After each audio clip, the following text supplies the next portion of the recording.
Acne क्या है, कैसे होता है, क्यों होता है?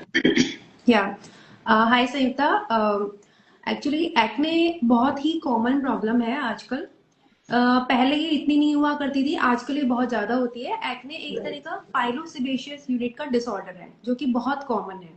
इसमें क्या होता है, जो हेयर फॉलिकल्स होती हैं उसके अंदर जो बैक्टीरिया है, डर्ट है, डेड सेल्स है, वो इकट्ठा हो जाती हैं, तो वो उसको ब्लॉक कर देती है।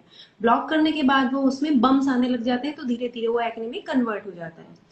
एक्ने हमें कहीं भी हो सकते हैं, बॉडी के किसी भी पार्ट पे हो सकते हैं, बट जहां पर सिबेशियस ग्लैंड होती है यानी कि ऑयल ग्लैंड होती है, जैसे कि फेस है, चेस्ट है, शोल्डर है, बैक है, वहां पर कहीं पर भी हो सकते हैं।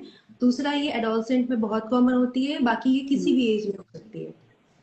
बिल्कुल। अच्छा, जैसे कि मैंने थोड़ी देर पहले ही कहा डॉक्टर कि एज अ लेमन हमें समझ में आता है कि ब्लैक हेड है, व्हाइट हेड है, या ये वाला एक्ने बहुत पेनफुल है, या बहुत ज्यादा बड़े एक्ने हो गए हैं। तो ये जो क्लासिफिकेशन है, जो वेरियस टाइप्स ऑफ एक्ने है, इनके बारे में भी हमें थोड़ा बताइए।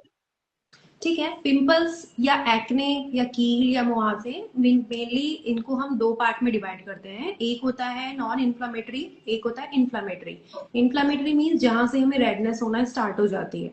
तो नॉन इन्फ्लामेटरी के अंदर हमारे जो जिनको हम ब्लैक हेड्स और व्हाइट हेड्स बोलते हैं, इनको हम हमारी लैंग्वेज में कॉमेडोन्स बोलते हैं, ओपन कॉमेडोन्स और क्लोज कॉमेडोन्स।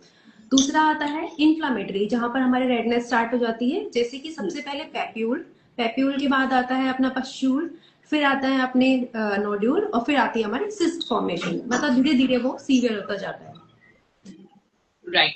और मेरे ख्याल से ये जो आपने पेस्टूल्स है या सिस्टिक एक्ने नोड्यूल्स जो है उनका जिक्र किया, ये वो है कि अगर सही ट्रीटमेंट नहीं होता है तो बाद में बड़े बड़े गड्ढे बन जाते हैं, ये वही एक्ने होते हैं।